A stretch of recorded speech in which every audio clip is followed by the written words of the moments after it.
just a second more. I know I'll forget what I came here for.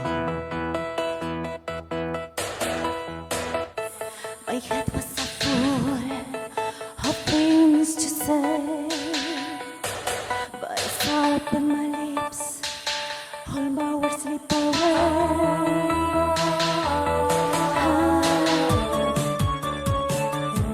And anyway, I can't believe you want to turn the page and move your life into another stage. My head was a full of things to say, but it's up on my lips, all my words slip away.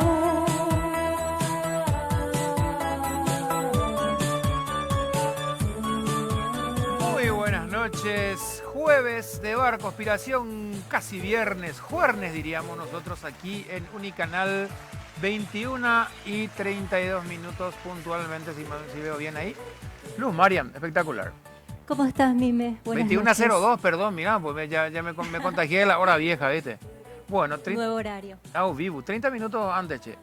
Así es, estoy tan feliz con esta nueva escenografía, Mira, nuevo y estudio. exactamente, sí señor. Podemos hacer un paneo ahí, Braulio, compañeros, muchachos, de la nueva escenografía que tenemos hoy. Nuevo horario, 21 horas. Y fíjense lo que es nuestra escenografía. Nuestro bar renovadísimo. Miren, espectacular, ¿eh? Qué nivel. Una maravilla de aplauso de la gente. Perfecto. Como todos los jueves. Gracias, Luz.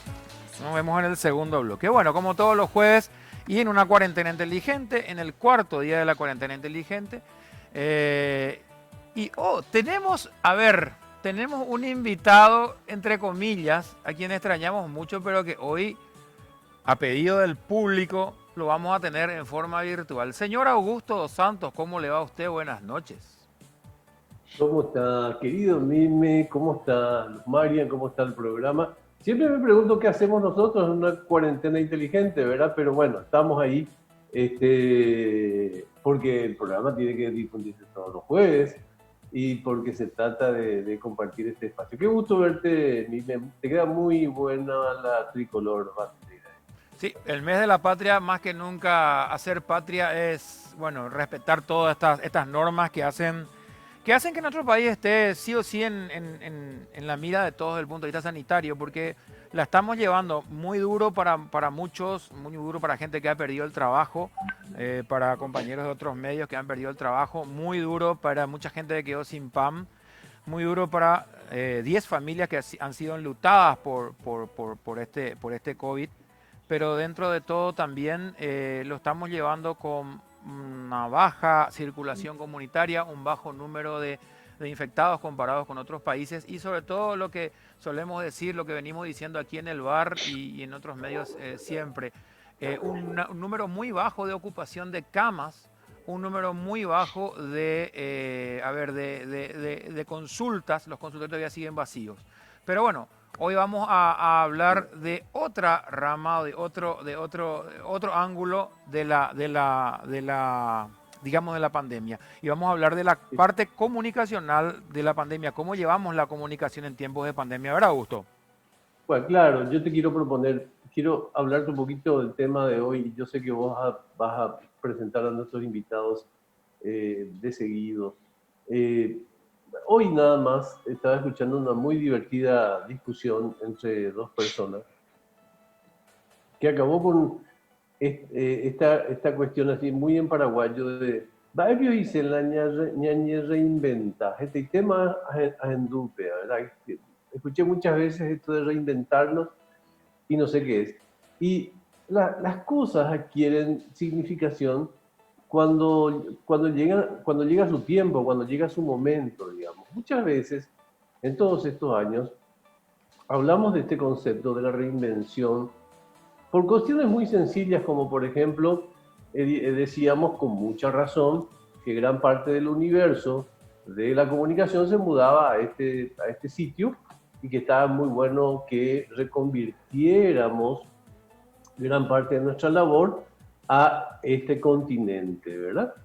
Y todo muy bien, pero resulta que llega la pandemia y hace que el fogón, digamos, cotidiano de la gente de nuevo sea el viejo televisor, ¿verdad? Lo cual no es un volverse atrás, sino por el contrario, es el desafío de reinventarnos justamente para entender cómo vamos a hacer para construir un proceso de comunicación en estos tiempos tan imprevisibles, más que de crisis, es de imprevisión, porque en diciembre, ¿qué hacíamos en diciembre? ¿En qué estábamos pensando en diciembre y en enero? Estábamos pensando a ver cómo nos va a venir este año, probablemente uno de nuestros invitados estaba pensando en temas que tienen que ver con la publicidad, otro invitado estaba pensando con el tema editorial, otro invitado estaba pensando en qué voy a hacer en mi cátedra de comunicación cotidianamente en el año 2020. Entonces, lo que hizo la pandemia es movernos el piso a todos y ahí es donde se pone en prueba la capacidad de reinventarnos y no es pura cháchara marketinera, sino es realidad. Y por eso estamos con estos invitados, queridos míos. Así mismo, vamos a saludar hoy en un bar totalmente virtual, vamos a saludar a nuestros invitados que van a compartir con nosotros todo lo que saben respecto a lo que es el arte de comunicar, sobre todo en tiempos de crisis, ¿verdad? En primer lugar, saludamos a nuestro querido amigo Bernardo Neri Farina. ¿Cómo andás, Bernardo? Hola, Mime, es un placer conversar con ustedes, con Augusto, con Pepe, con Pascual. Y bueno, aquí estamos. Genial, excelente. José María Pepe Costas, ¿cómo andás, querido Pepe? Hola, querido doctor Mime, un saludo especial también para Augusto, para Pascual, para Bernardo y para la audiencia. Gracias por invitarnos a este momento de compartir reflexiones. Pascual Paco Rubiani, ¿cómo andás, querido amigo? Tanto tiempo. Querido Mimi, un gusto saludarte, un gusto saludar a Augusto, a Bernardo, a Pepe. Realmente parece que tuvo que venir la pandemia para que podamos encontrarnos con amigos que hace tiempo no nos vemos. Así mismo. Es Augusto, genial. la pelota en tu Es cancha, genial. todo tuyo. No, nada, solo por arrancar y seguir conversando, Nine. A mí, al margen de que te puede bajonear todo lo que está pasando, hay pues una cuestión que no se puede perder, que es el buen humor y las ganas de vivir con energía, digamos, los desafíos. Yo supongo que para cada uno de ustedes cada uno de ustedes tiene un desafío, digamos, en el ámbito donde se encuentran y que tiene mucho que ver con la comunicación. Uno generando estrategias de comunicación, como es Pascual, en el caso de, de Farina, alguien que acaba creo que de entregar la función de presidente de la Asociación de Escritores del Paraguay, y que es una persona que trabaja muchísimo en el mundo de la promoción de la lectura, de la cultura, de la literatura. Y en el caso de Pepe, que está trabajando muchísimo últimamente en cuestiones que tienen que ver con la libertad de expresión y fundamentalmente de su marco jurídico. Así que primero quiero arrancar con Pascual, a quien le veo a la derecha de mi pantalla aquí particular, y preguntarte, Pascual, ¿qué estás pensando hoy al respecto de cómo va a ser diciembre del año 2020? Cuando estuviste hablando de que me toca generar estrategias o pensar estrategias, yo considero, como algunos autores lo señalan, que la estrategia es pensar el futuro hoy. Y qué difícil es pensar el futuro en tiempos de incertidumbre, ¿verdad? Qué difícil es pensar el futuro cuando lo que realmente el COVID lo que hace es que vivamos el día a día y que vivamos un día tras día, y donde tenemos que estar preparados para que cada día haya una nueva novedad. Y entonces cuando estamos pensando en diciembre, probablemente lo que nosotros tenemos que pensar es cómo, en primer lugar, poder pasar este momento, y segundo, cómo aprovechamos aún un momento tan duro como este para convertirnos desde la comunicación y en el caso que a mí me toca, que es el de construir marcas, cómo podemos hacer para que a partir de diciembre nosotros pasemos a ocupar con la marca en la cual pensamos en una posición de liderazgo y de triunfo. O sea, para mí después de esto van a haber marcas ganadoras y definitivamente van a haber marcas perdedoras. Y cuando pienso en diciembre, yo creo que hay dos cosas, mucho se puede discutir, mucho puede estar en discusión, pero yo creo que hay dos cosas que de alguna manera no van a estar en discusión. Lo primero, el gran valor de la salud pública. Creo que la sociedad se da cuenta de que ese es un valor absolutamente fundamental. El valor de lo público cobra importancia, pero también el valor de lo público, de alguna manera lo que está haciendo es colocar a la salud en primer término, ¿verdad? A la salud en primer término. Y el otro tema que para mí nadie entra a discutir es que vamos a pasar por un periodo de recesión económica que va a ser no solamente en el Paraguay, sino en el mundo, profundo y de largo plazo. No, lo que en un principio muchos dijeron de que habría un rebote fuerte, creo que hoy día todos coinciden de que la curva que va a tener la recuperación no va a ser tan inmediata como la que mucha gente en algún principio de esta pandemia pensaba que podía ocurrir. Entonces creo que eso debe llevarnos a pensar cómo gestionar nuestras marcas, cómo hacerlas relevantes en tiempos donde la recesión pueda ser profunda, y eso va a generar totalmente otra perspectiva desde el punto de vista del consumidor. Y eso es lo que yo pienso que puede ser que estemos hablando en diciembre, Augusto. Claro. Un señor que piensa, digamos, que tiende puentes entre la comunicación y las empresas, la comunicación y el Estado, nos hizo un rápido diagnóstico de su mirada hacia ese futuro. Un señor que escribe libros, que trabaja en la creación literaria, ¿qué perspectivas tiene al respecto del futuro a partir de lo que ocurre en el presente de Bernardo Nelly Farías?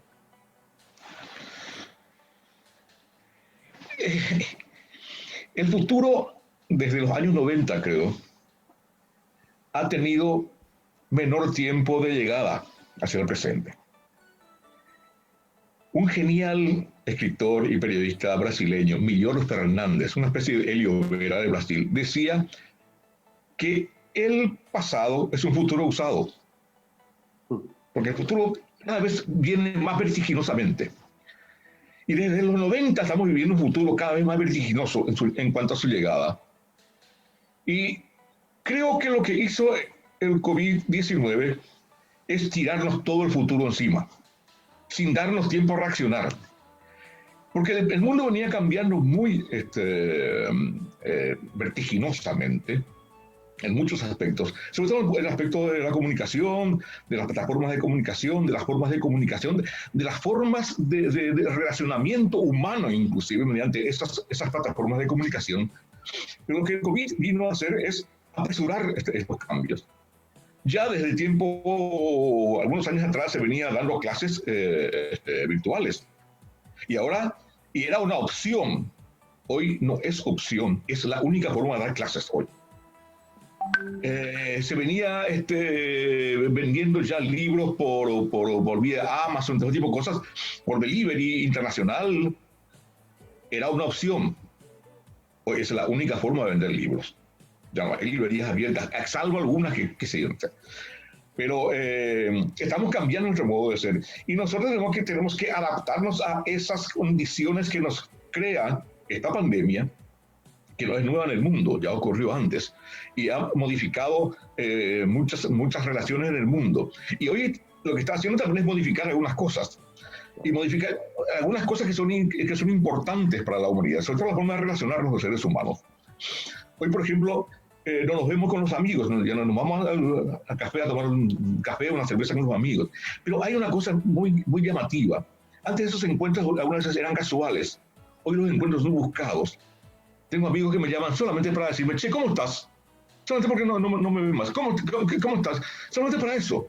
Antes no ocurría ese tipo de cosas. Quiere decir que ese reinventarse un poquito en cuanto a la actividad específica de cada uno, del profesional, también está adaptándose a la reinvención del ser humano como ser humano y en su relación con los otros seres humanos. Y eso me parece muy importante. Fíjese, todos hablamos de la crisis. La palabra crisis tiene dos acepciones que son complementarias. Crisis, por una parte, quiere decir dificultad muy grande. Y crisis, por otra parte, quiere decir cambio para adaptarse a las dificultades. Es cambiar radicalmente para adaptarse. Fíjense ustedes, tener la dificultad y tener al mismo tiempo la capacidad de adaptarse a esas dificultades para vivir de nuevo, para revivir de nuevo. Y eso creo que estamos haciendo y nos está pasando hoy. Más que reinventarlo, estamos reviviendo. Impresionante. Mira, Pepe, son las 21:17. Yo te quiero invitar a que vuelvas 20 años atrás y que estuvieras en la redacción de Última Hora con la misión de cerrar la tapa. Decime si esa frase de la COVID nos tiró el futuro encima no era tu título de mañana. Sí, bueno, Bernardo tiene mucho oficio en eso de hacer titulares y de manejar portadas. Aparte de eso, quiero que me hables también de cómo ves vos desde la perspectiva tuya de maestro en las escuelas de periodismo, cómo estás viendo cómo se están portando los medios, los periodistas respecto de esto, aparte de responder lo primero. Ok, bueno, con respecto a lo primero ya te señalo, no me extraña, Bernardo es un tipo de oficio nato en materia de crear portadas y titulares de prensa, así que hay que reconocerle esa capacidad, ese saber. Y de acuerdo, pensando un poco en lo que estaba diciendo justamente Bernardo, y este tema de la pandemia y este virus que nos tiene a todos encerrados, en cuarentenados, nos ha puesto ante muchos desafíos a la sociedad en general y a los distintos grupos, a las personas, etc. Uno de los grandes desafíos es, y creo que es el más importante, es cómo tenemos que revalorizar la vida y la salud. Y esto ha puesto en remojo todos nuestros modelos de conceptualización y de cómo encaramos el tema de la salud y de la protección de la vida en materia de políticas públicas. Es decir, si de esta pandemia no aprendemos la lección como sociedad de cuánto tenemos que valorar, pero hacer efectiva esa revalorización de la defensa y la protección de la vida y la salud en términos de políticas públicas realmente inclusivas, amplias, centradas en el bienestar de las personas, habremos pasado de balde esta cuarentena, habremos pasado de balde esta pandemia. Este es un tema muy central, me parece, de esta situación. Lo otro que creo que es un desafío muy interesante y muy importante, y hay que ver cómo los distintos grupos están abordando ese desafío, es el tema con este tema de la cuarentena, del quédate en casa, se potenciaron, se potenció la importancia de los medios tecnológicos. Fíjense que generaciones anteriores históricamente han vivido tiempos de epidemias, de pandemias, pero hoy tenemos nosotros la posibilidad de estar encerrados en cuarentena, pero sin embargo comunicados con el exterior. Algo muy importante. Y el tema de las tecnologías, que en los últimos 20 años ha tenido un ritmo pero vertiginoso de crecimiento, nos está dando herramientas que otras generaciones, que otros momentos de la historia de la humanidad no han tenido. Y eso es un privilegio para nosotros. Y lo que me quiero centrar también en este aspecto de las tecnologías es cómo, y ya lo mencionaban antes, el término de reinventarnos.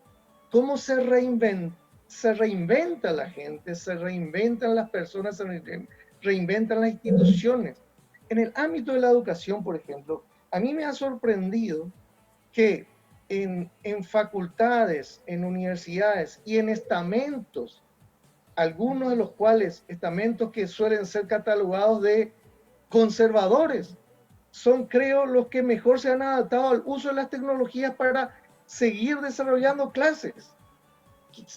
Quizás no tan, quizás no tan adaptados a los parámetros o a los rituales de un uso, digamos,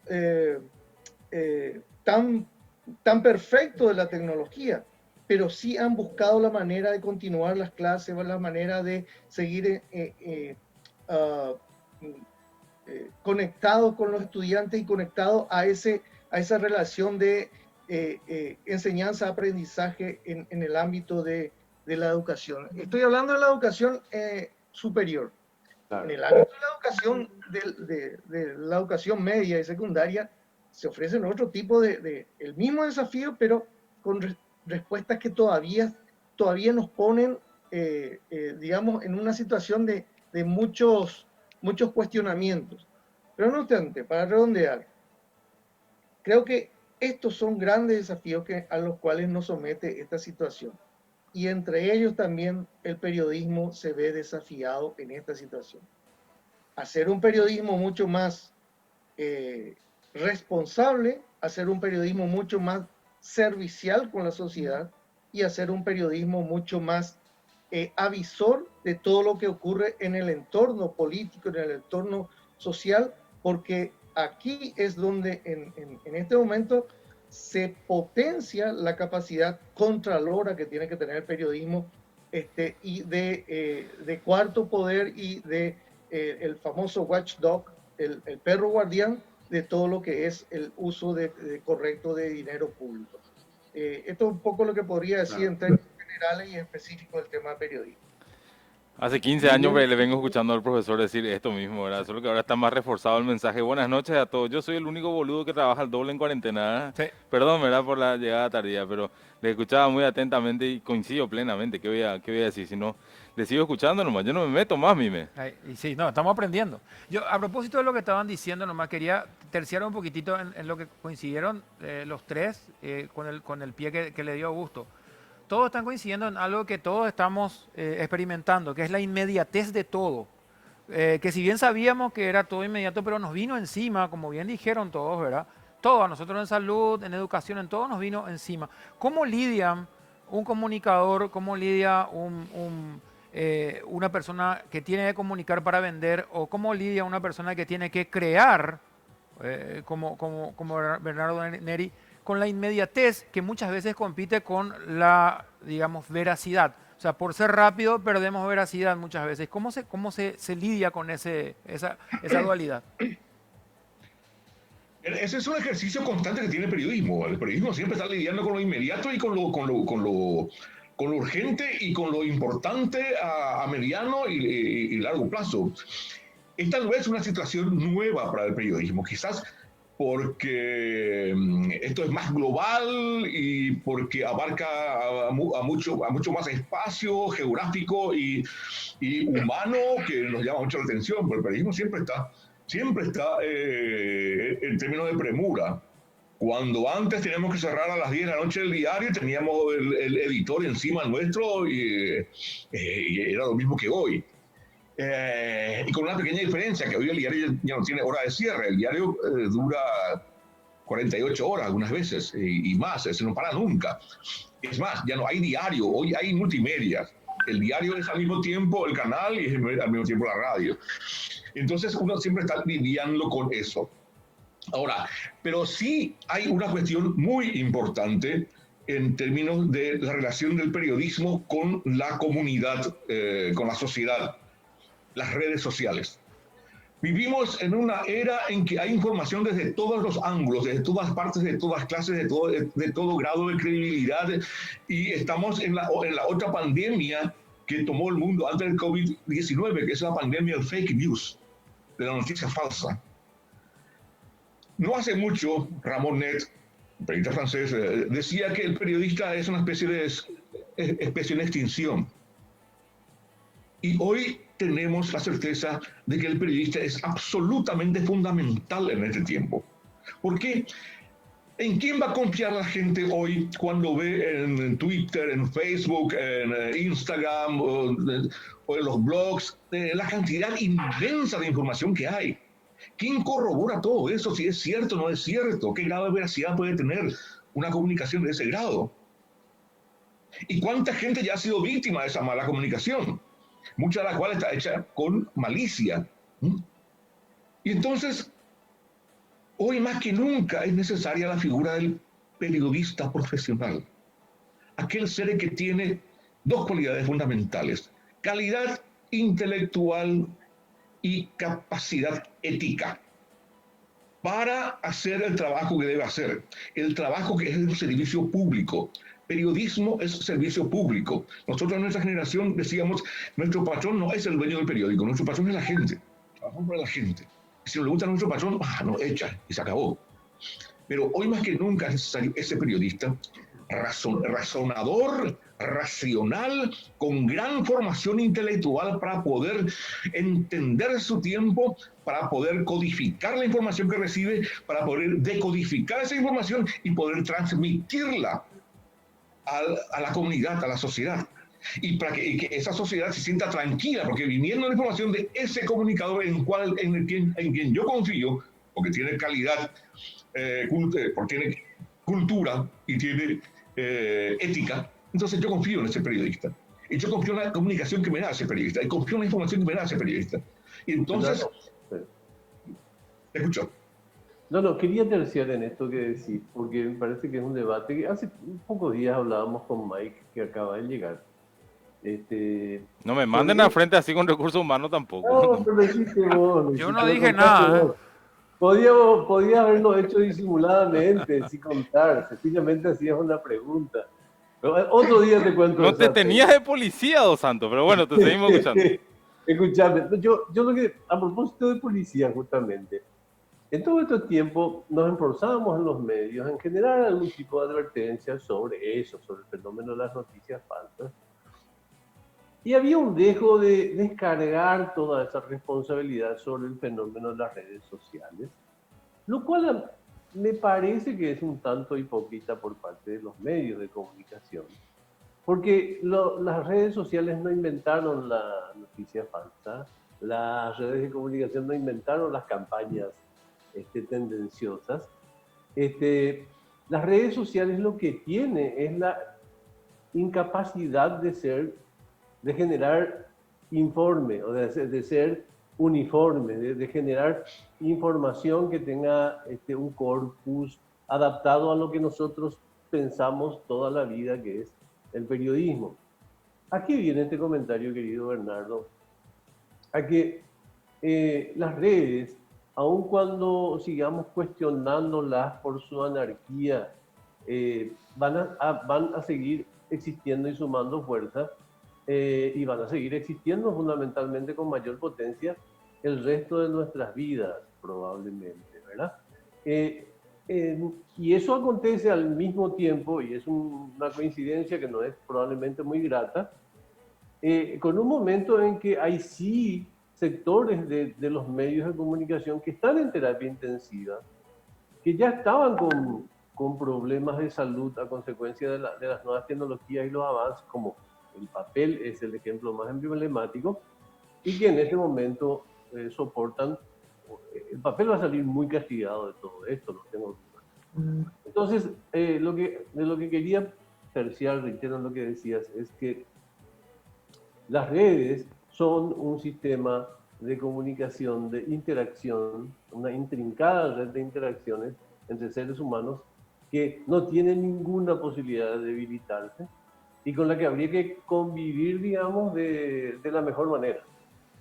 Sí, hay una cosa muy, muy importante. Las redes hacen, sí, las redes lo que hacen es sobre todo darle eco muy grande a todo lo que se expande ahí. Pero hay otra cosa fundamental en las redes. Las redes han venido a ser una especie de contralor también de los grandes medios. Claro. Fíjense en el fenómeno que viene ocurriendo. Hasta hace algunos años, la gente miraba los medios, miraba los diarios, escuchaba la radio para ver qué pasaba. Hoy es al revés. Hoy son los medios y los periodistas los que miran las redes sociales para ver cuál es la temperatura de la gente. Fíjense nomás lo importante son las redes.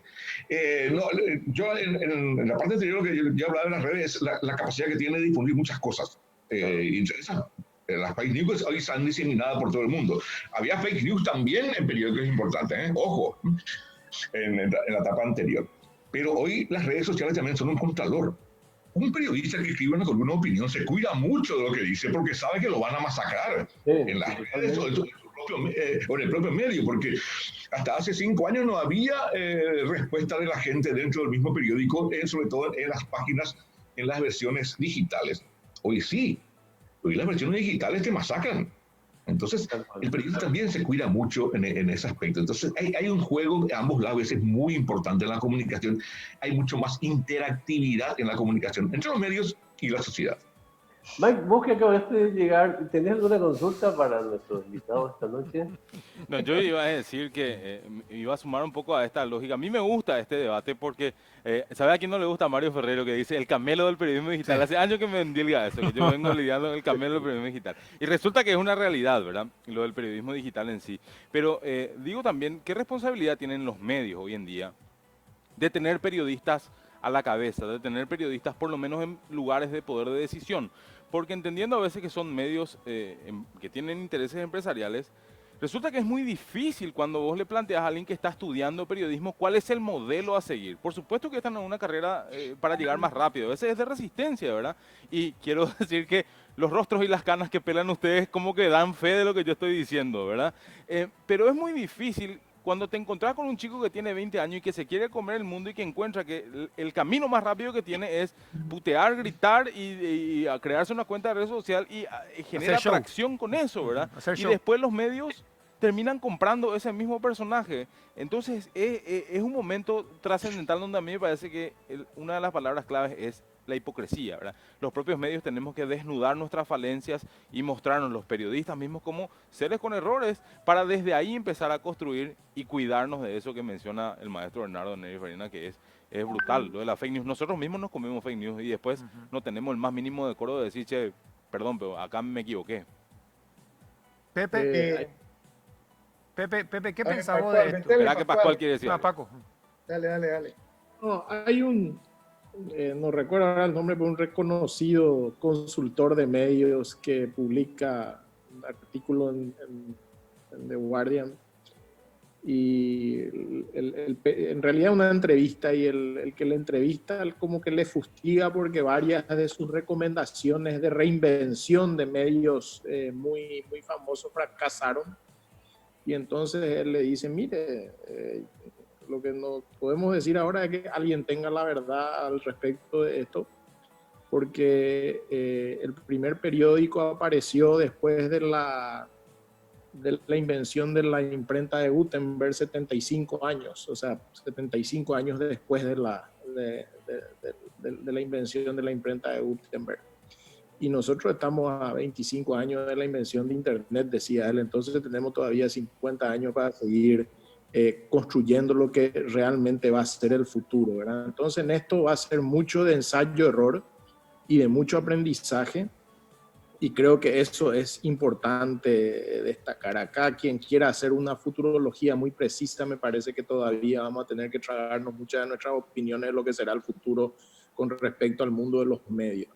Lo segundo que quiero decir, y que fue la pregunta original de Mime sobre la inmediatez, nosotros hace mucho tiempo que veníamos trabajando el tema de que hoy todo ya es online, la comunicación es online, la política es online, todo se juega en tiempo real, ya no hay una visión del mañana, etcétera. Pero a esto que él le llama inmediatez tenemos que agregarle hoy que nosotros vamos a alcanzar un tiempo que se llama la singularidad, y esa singularidad lo que significa es que la curva de innovación se vuelve exponencial, ¿verdad? Entonces, la innovación ya es un carácter permanente, y creo que ese es el impacto que nos obliga a nosotros a trabajar dentro de una presión constante, que es lo que preguntó Mime, ¿verdad? Que es el tema de la inmediatez, no solamente por el tema de que todo es online, sino porque la cosa cambia ya de forma exponencial, que lo que vos hoy estás pensando puede ser que mañana ya sea historia.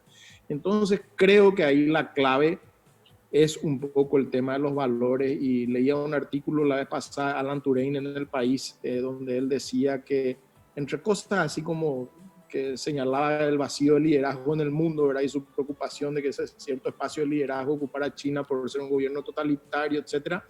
Él decía que el futuro y los que van a salir fortalecidos de esta crisis son los que cuidan, los cuidadores, ¿verdad? Y creo que en ese sentido también hay una oportunidad para el periodismo, ¿verdad? El periodismo que se ejerza desde el punto de vista del cuidado de la verdad, del cuidado del tratamiento de la verdad, del cuidado del debate para la búsqueda de la verdad, creo que va a tener oportunidades de vuelta que puedan estar realmente fortalecidas posterior a esta pandemia.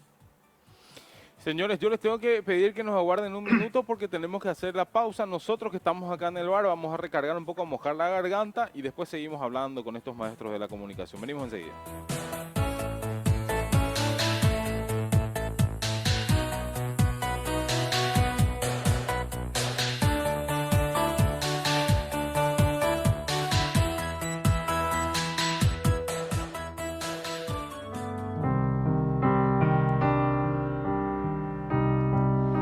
When you were here before, good look in the eye. You're just like an angel. Your skin makes me cry. You float like a feather in a beautiful world.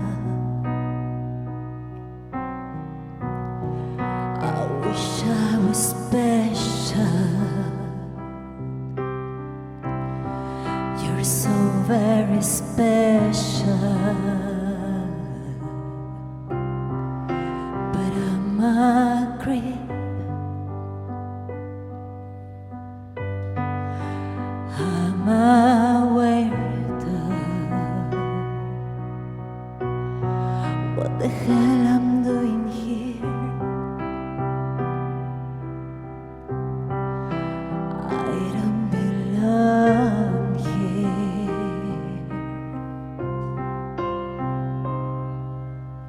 Muy fresquita la noche del jueves, 12 grados la temperatura. Luz Marian Achajón, como siempre, todos los jueves con nosotros. Gracias, Luz Marian, por estar con nosotros. No sé si te agradecieron al comienzo, si se equivocó Augusto en tu nombre. Entonces, No, lo hicieron perfecto. muy bien, la pueden encontrar en todas las plataformas musicales y en las redes sociales. Sí, señor. ¿Vio? ¿Qué tenés puesto? Don Ramón.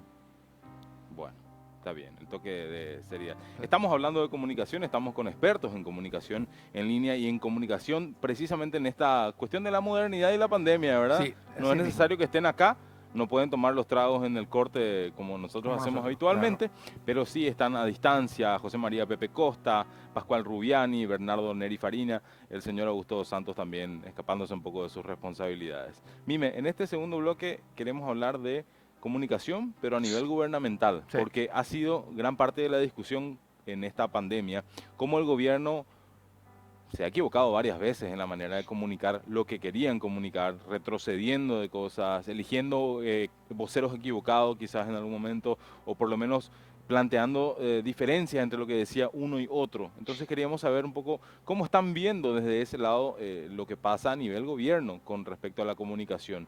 ¿Quién agarra La posta. La posta en este caso?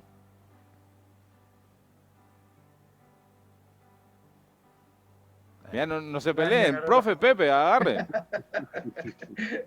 Nadie agarra. Yo voy a tomar la posta, pero voy a hacer un breve introito sobre el tema anterior, porque creo que me interesó mucho este debate sobre el tema de las fake news. Y solamente un minuto para decir lo siguiente, es decir, ya lo decía Augusto y lo vienen repitiendo mucha gente, esto no es nuevo en la historia de la humanidad. La primera víctima de la desinformación fue Adán en el texto bíblico. Y desde entonces hasta ahora habemos muchos que nos seguimos tragando la manzana. Es decir, la desinformación está en la historia de la humanidad, pero a lo largo de toda la historia de la humanidad. Lo que ha sucedido en estos últimos tiempos es lo que dice Bernardo, es decir, la Internet, las tecnologías potencian el alcance de la desinformación y la hacen, obviamente, por ello mismo mucho más dañinas y pueden llegar a infectar la sociedad tal cual una epidemia de coronavirus. Así que la desinfodemia es también uno de los grandes desafíos que tenemos hoy día en nuestra sociedad. Y uno de los actores relevantes para neutralizar esa desinfodemia es el periodismo, pero obviamente el periodismo basado en valores éticos, es decir, basado en la ética del periodismo, que básicamente nutre a la desinformación, o la intencionalidad de mentir, o el desprecio a un elemento sustancial del proceso de elaboración de la información, que es la contrastación de las noticias, de los hechos, de las opiniones, de las versiones, etcétera, etcétera.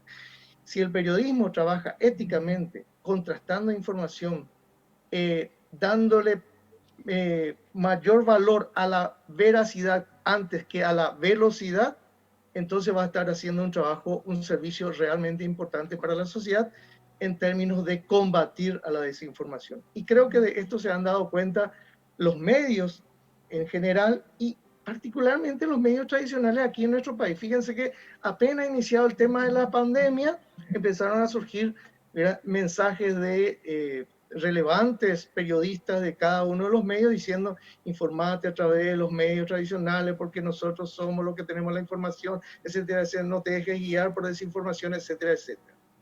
Y conste que los medios no han sido históricamente, no han estado exentos al tema de la desinformación. Recuérdense nomás que en el año 80 el Washington Post, una articulista del Washington Post ganó el premio Pulitzer basado en un reportaje que era totalmente mentira. Entonces, quería decir eso para mostrar cómo está afectando y cómo puede afectar a un gran ámbito de la sociedad el tema de la desinformación, y el periodismo tiene, entre otras cosas, el gran deber de ser uno de los actores relevantes en combatir esta pandemia de la desinformación. Dicho esto, con el tema del bloque de ahora que plantea May, mira, a mí me sorprendió bastante. Este es un gobierno que está enfrentando desafíos tras desafíos, problemas tras problemas. Y hay que reconocer algo, de todo ello ha salido, es decir, ha podido superar.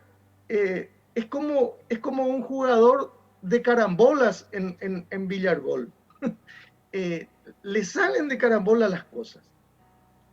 En este caso de la pandemia hay que reconocer que ha habido hasta ahora muy responsable manejo en materia de política de salud respecto a la pandemia. Y se ha generado un mecanismo de comunicación muy bueno, que ha tenido sus debacles y sus problemas. Pero, por ejemplo, el hecho de tener una persona designada para la comunicación, que es el ministro Mazzoleni, ha permitido tener en general un mensaje bastante claro y uniforme. Lamentablemente, este gobierno también ha tenido siempre el problema de la incertidumbre y de la poca certeza en sus acciones. Y esto se ha visto en este tiempo, a pesar de eso que estoy señalando, que ha sido una buena opción en tema comunicacional. Por ejemplo, un día se decía, bueno, se va a levantar la cuarentena, al día siguiente, no se va a levantar porque tal cosa. Y después vamos, sí, hubo problema en esto de la comunicación. Pero creo que los problemas comunicacionales que pudieron haber en este tiempo de parte del gobierno han estado superados por una ostensible buena gestión en materia de la política de salud pública, lo cual creo que incluso ha merecido la atención y el reconocimiento a nivel internacional. Y yo creo que eso es algo que quizás nadie de nosotros podría haber esperado. No sé ni si de este gobierno o de otro, porque en general en materia de políticas públicas y más aún de salud, no hemos tenido buenas experiencias a lo largo de todas estas décadas. Y dicho esto, quiero cerrar diciendo también que es muy importante que se hayan generado situaciones, al generarse situaciones de sospecha, de desconfianza, hayan habido actores que están presionando para que haya un verdadero control de toda la gestión pública en este momento de la pandemia, sobre todo sobre el tema del uso de los recursos públicos.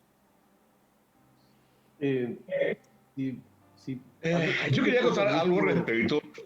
Un grave problema en nuestros gobiernos es que todavía se sigue confundiendo comunicación con propaganda.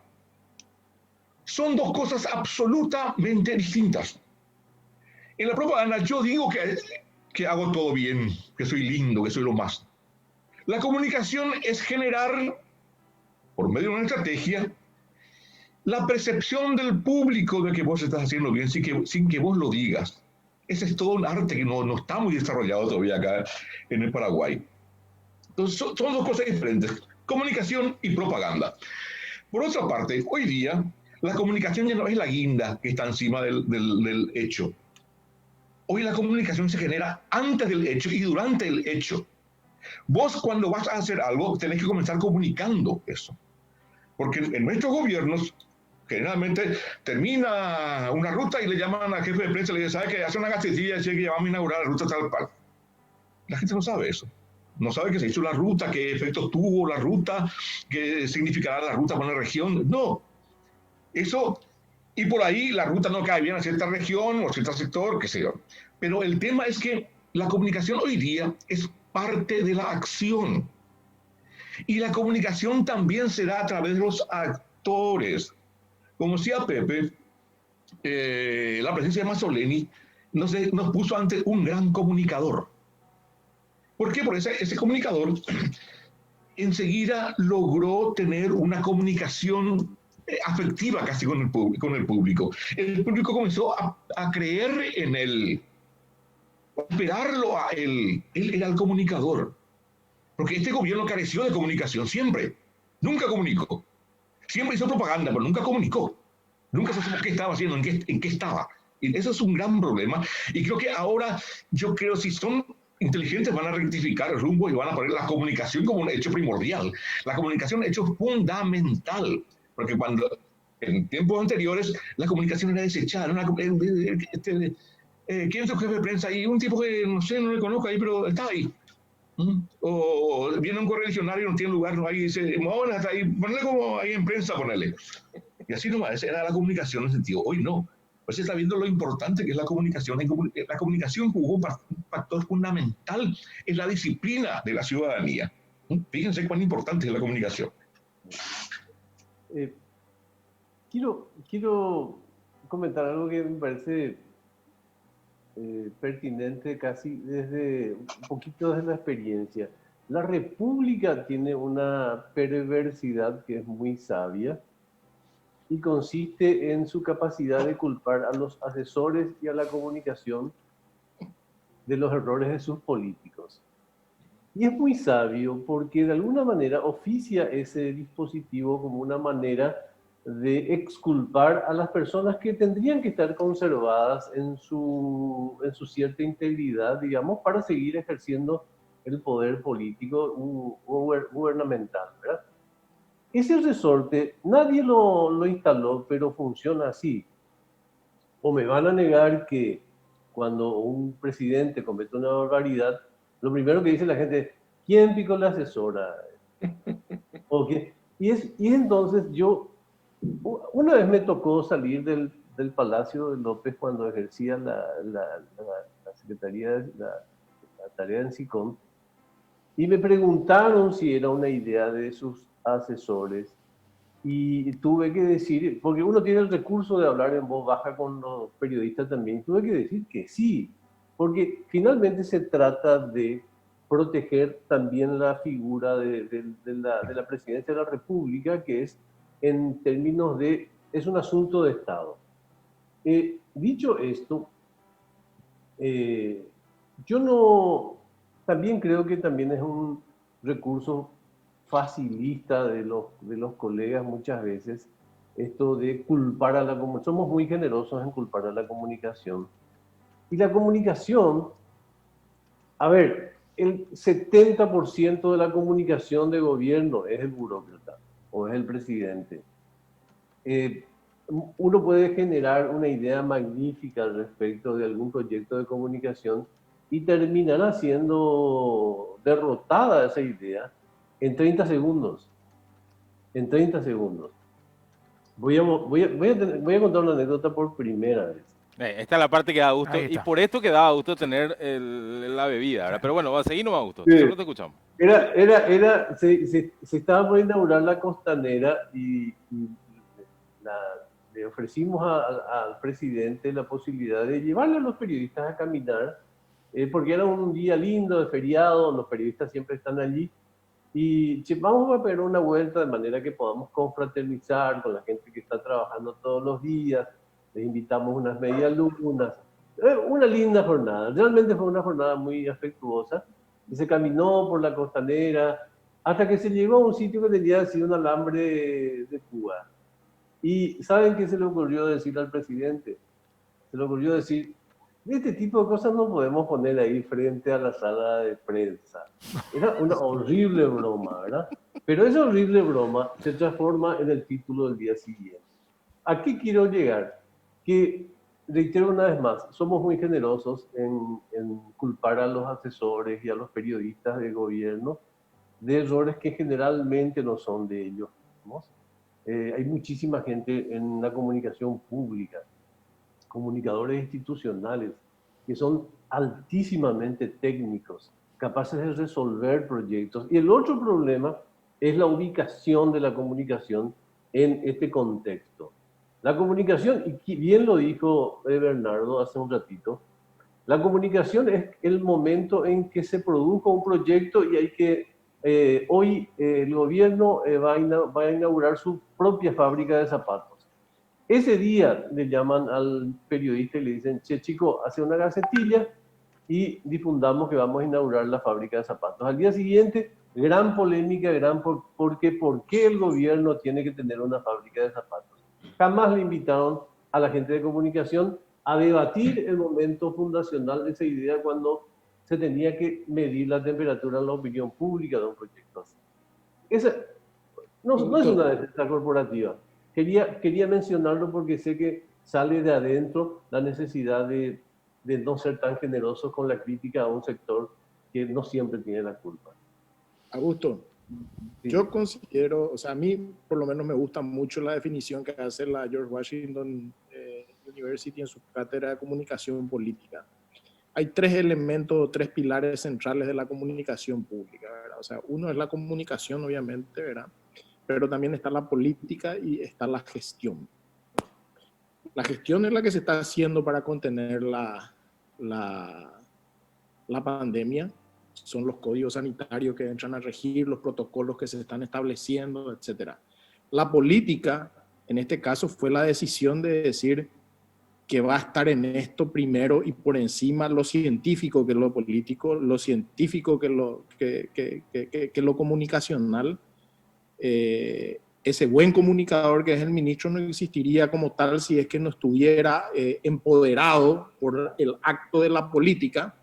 Y obviamente que la comunicación es información y también el conjunto de estas cosas. No hay gestión sin comunicación, no hay política sin comunicación, y en muchos elementos que hace el gobierno es una mezcla de política donde los gestos y los acuerdos son tan importantes como la gestión y como lo que se informa y lo que se transmite, ¿verdad? O sea, entonces, no es puramente problema de comunicación. Cuando se habla de un problema de comunicación, se habla de un problema de gestión y se habla de un problema político.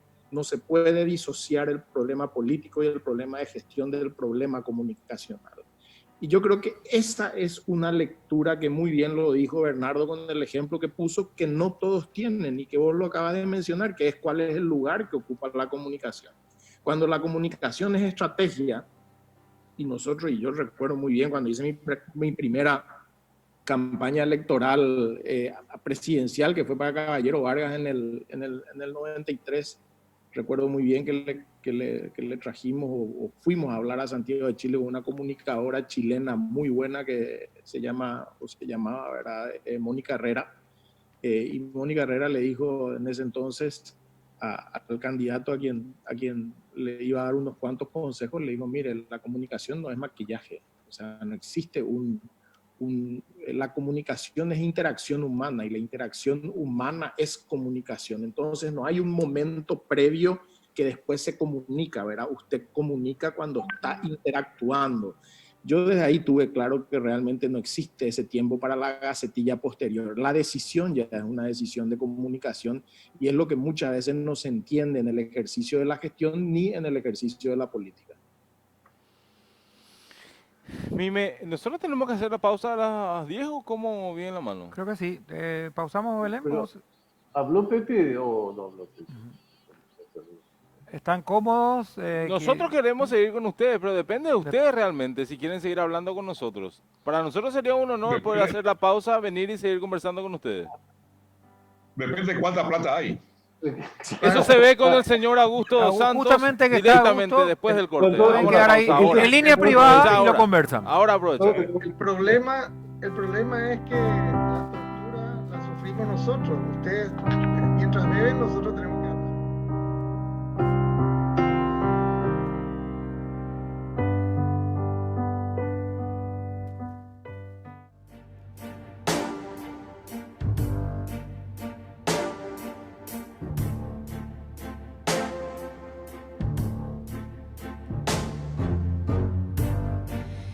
You make it look like it's magic, 'cause I see nobody but you. I never confuse. I so used to begging you.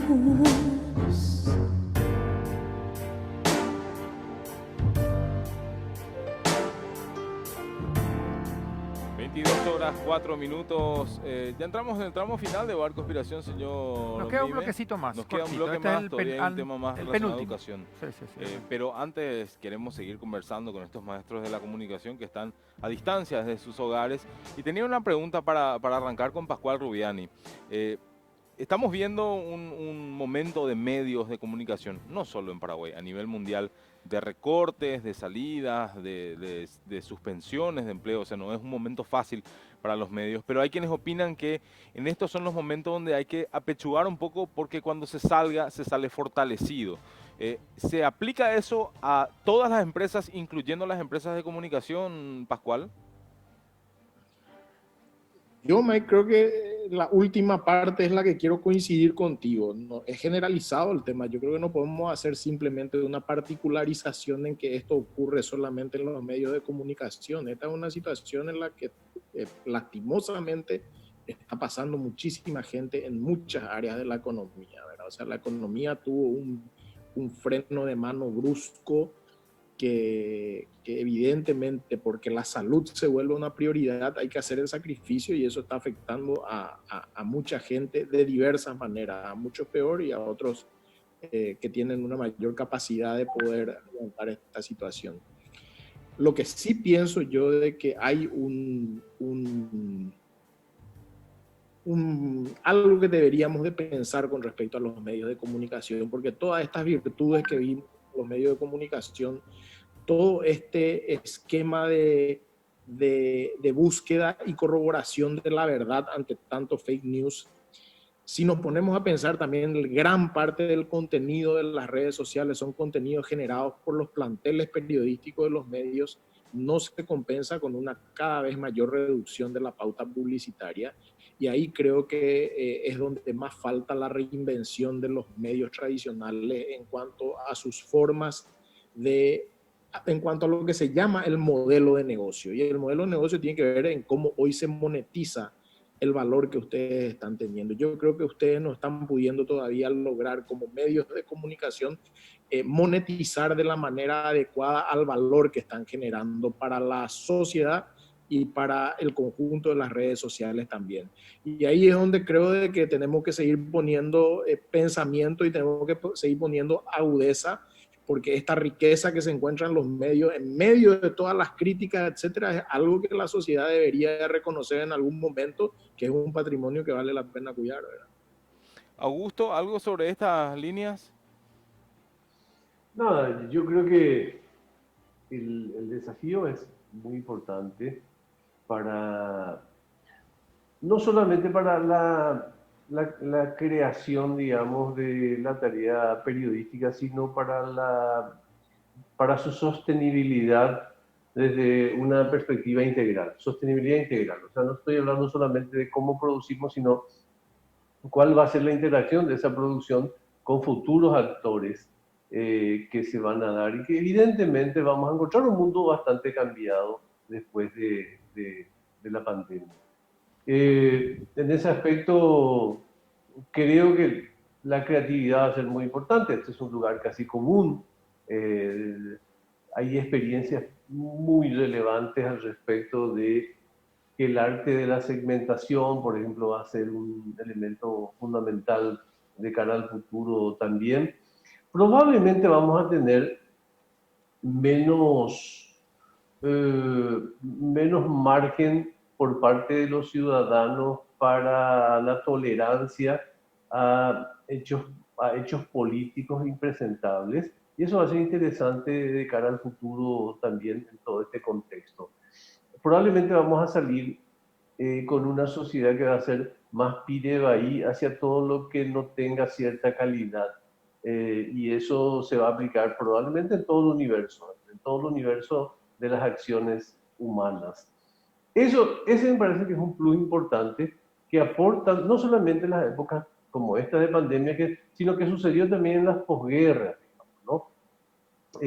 La Segunda Guerra Mundial prohijó lo que fue uno de los tiempos más brillantes en la historia de la humanidad, a partir de todo lo que supone el que esté pasando en todo el mundo al mismo tiempo una situación conmovedora. Por eso yo tengo esperanza, yo tengo mucha esperanza en que los medios de comunicación van a estar muy golpeados, pero también van a tener una oportunidad importante de buscar nuevas alternativas. José María Pepe Costa, le traslado esto porque veo con mucha preocupación, por supuesto, que muchos colegas han perdido sus empleos en estas últimas semanas y esta historia de no, pero hay que reinventarse, nomás hay reinventarse. De por ahí la reinvención vendrá por la creatividad, pero ¿qué factores o qué elementos, qué características un periodista en función o que está estudiando no puede dejar de tener, sea en periodismo digital, escrito, en lo que sea? ¿Qué te parece que es algo que por ahí estamos perdiendo y tenemos que enfocar? A tu pregunta, y después voy a abundar sobre otro aspecto que es el tema de los medios, de la subsistencia de los medios. Pero a tu pregunta, lo central para mí es abrevar en la ética periodística. Lo que hace la diferencia entre un periodista y un ciudadano cualquiera que entra a las redes sociales y empieza a tratar de obtener o entregar información es la deontología profesional que le señala al periodista profesional, valga la redundancia, cómo tiene que hacer el trabajo de informar, cómo tiene que hacer ese servicio que el periodismo brinda a la sociedad. Y vuelvo a lo que decíamos antes, la desinformación no es un invento de este tiempo, pero la desinformación no se combate con censura, como muchos están queriendo hacer a través de las redes sociales. Es decir, hay que bloquearle a fulano tal porque está desinformando. No, la desinformación se combate con información verdadera y profesionalmente construida a través, y en este caso el periodismo es un actor relevante para combatir esa desinformación, pero bajo la condición de que trabaje éticamente. Por eso cualquier periodista o estudiante de periodismo que quiera servir a la sociedad realmente tiene que anclarse en esos valores éticos y trabajar el periodismo de esos valores éticos. Dicho esto, por el otro lado, el tema de los medios de comunicación, partamos del caso puntual de estos despidos en estos días que nos han sorprendido y que lamentamos, pero terriblemente. Casi un centenar de periodistas despedidos de medios de comunicación tradicionales.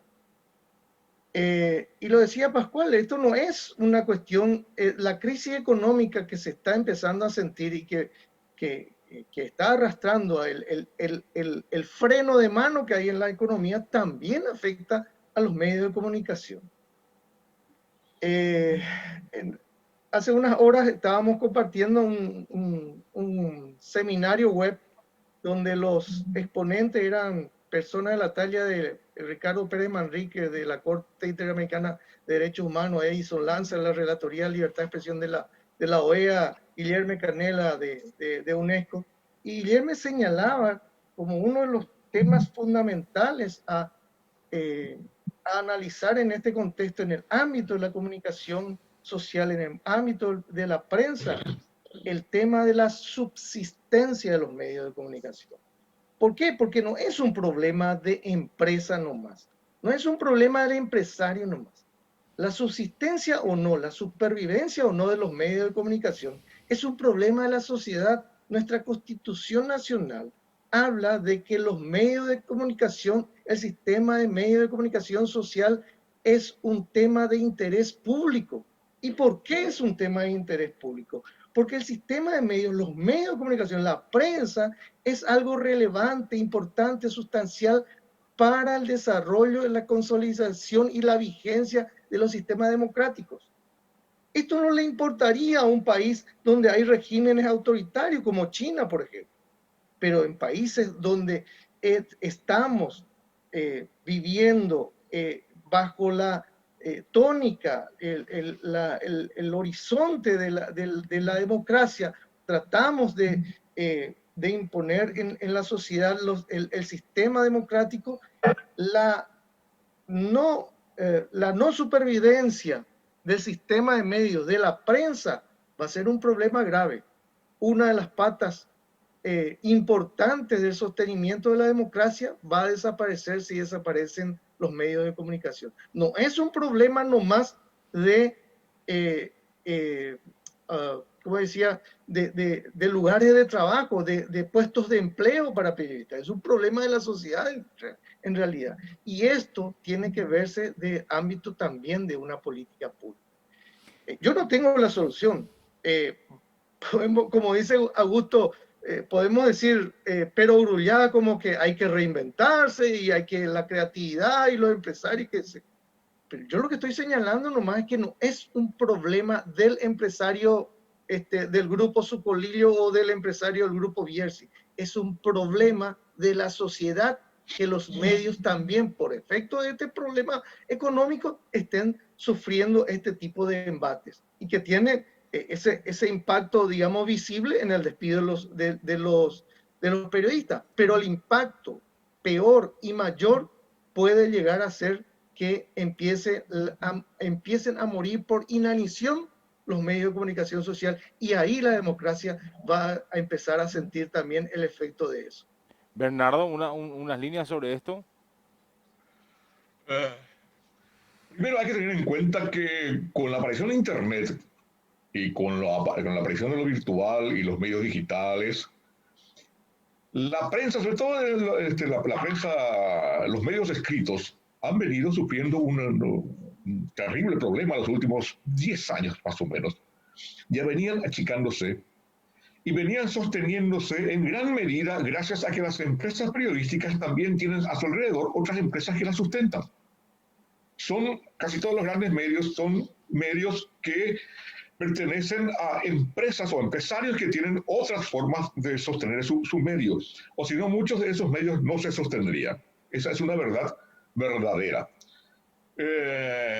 Primero porque la gente ha mudado hacia lo digital, se ha vendido menos diarios, y vender menos diarios significa tener menos publicidad.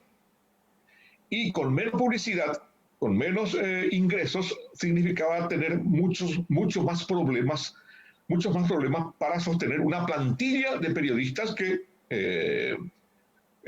allá por los años 2000, entre 2005 y 2010 creció en gran medida. Entonces esa es una nómina muy cara. ¿Cómo mantener eso con la decadencia de la cantidad de ventas? ¿Y cómo mantener la calidad de un periodismo que cuantitativamente va perdiendo terreno? Yo creo que los medios estaban tratando de sostener de alguna manera ese problema, esos déficits que tenían.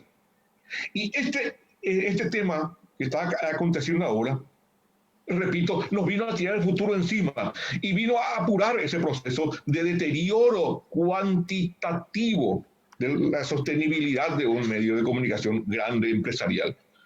Entonces, de repente se les vino todo encima a las empresas y tuvieron que reorganizarse, y tuvimos un lunes negro, casi 100 compañeros despedidos, que es un dolor muy grande. ¿Y qué podríamos hacer al respecto? ¿Cuál es la solución? Y no lo sé. No sé cuál es la solución. Porque a partir de ahora también los medios van a tener que achicarse. Pero achicarse cuantitativamente los medios, ¿será que significará también achicarse cualitativamente? Y ahí está el problema.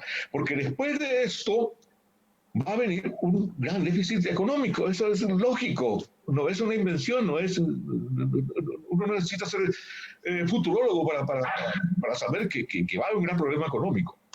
Va a haber una recesión, y con una recesión económica dura, también los medios van a sufrir. Entonces van a tener que buscar algunos mecanismos, y esos mecanismos generalmente están en lo digital, en lo virtual, en achicarse, tratando de no achicarse cualitativamente, que no pierdan la calidad de esos medios. Hubo una explosión de los medios en los últimos tiempos, una muy grata explosión en calidad, en cuanto a expansión, en cuanto a medios, pero hoy hay un freno. Y lastimosamente yo no sé cómo va a terminar esto, pero yo creo que amerita un gran debate entre todos los medios, inclusive, para ver cómo hacemos, y sobre todo con los actores económicos. Porque bien lo decía Pepe, el tema del periodismo cualitativo es un tema de interés nacional. Y eso interesa inclusive a los sectores económicos. Los sectores económicos van a desarrollarse en cuanto haya institucionalidad en este país. La institucionalidad depende en gran medida de la libertad de prensa y la libertad de expresión. Una prensa que pierda calidad, una prensa que pierda independencia en cuanto a depender de un gobierno o de un grupo específicamente, es una prensa, es una forma de peligro para la propia institucionalidad de la República. Eso es lo que habría que debatir con todos los sectores. Inclusive le interesa a los políticos, les interesa a los sectores empresariales, a los sectores a los actores económicos.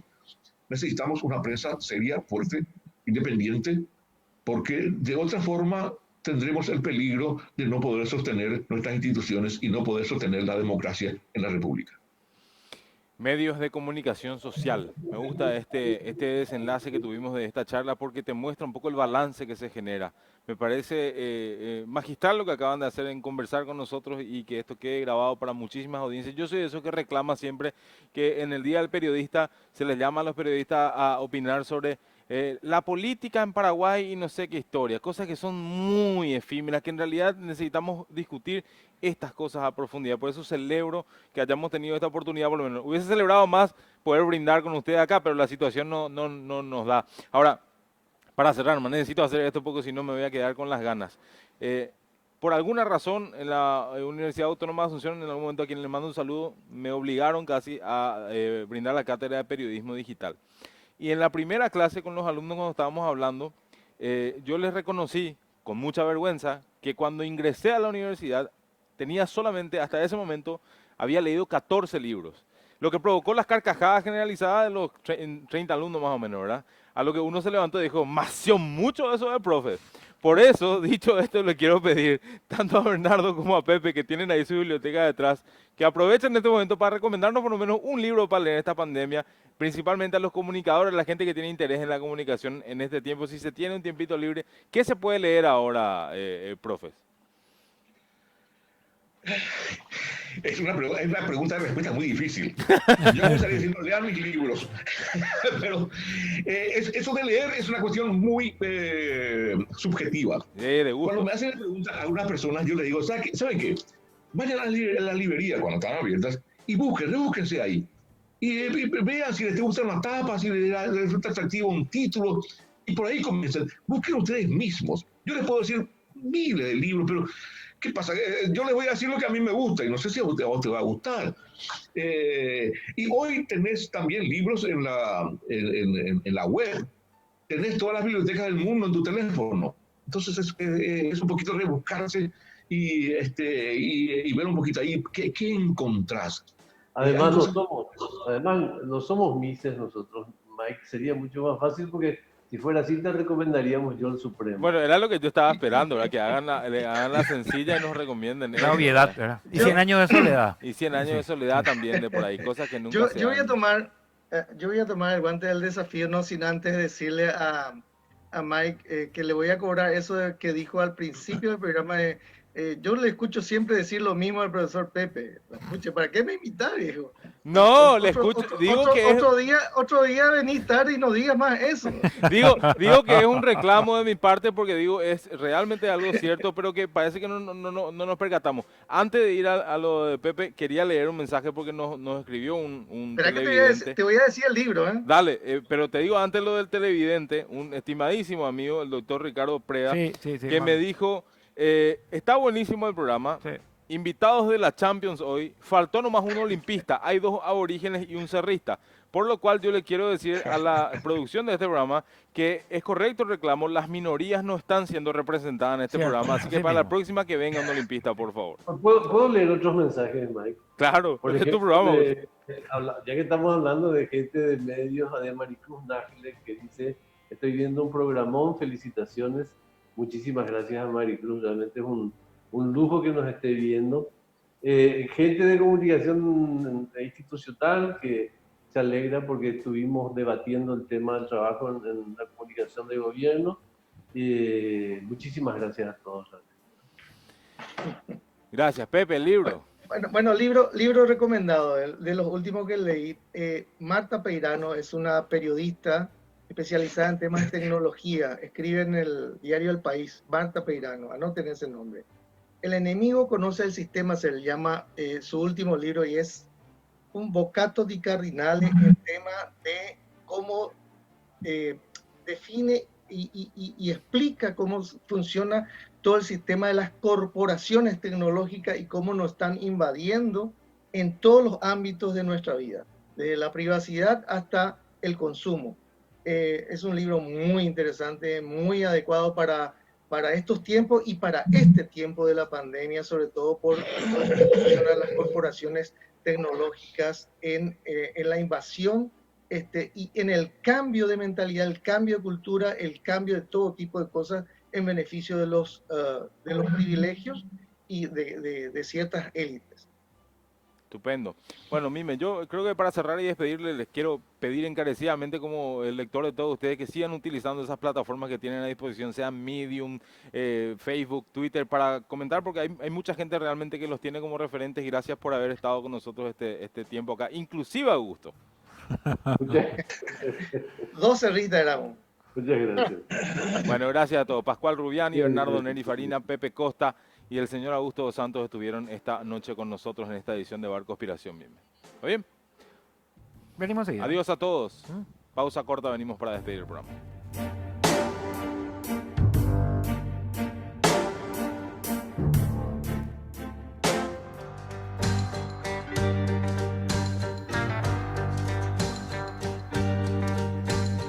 muchísimas gracias por la sintonía, como todos los jueves a partir de las 9 de la noche ahora. Sí, señor, 9. Hacemos Bar Conspiración con el doctor Mime, con Augusto dos Santos a distancia y con los temas más importantes de la semana. Gracias a la producción, a todo el equipo técnico. Espectacular la escenografía, gracias por... Gracias por todo, ¿no? Acá estamos cómodos, así que muchísimas gracias por la sintonía.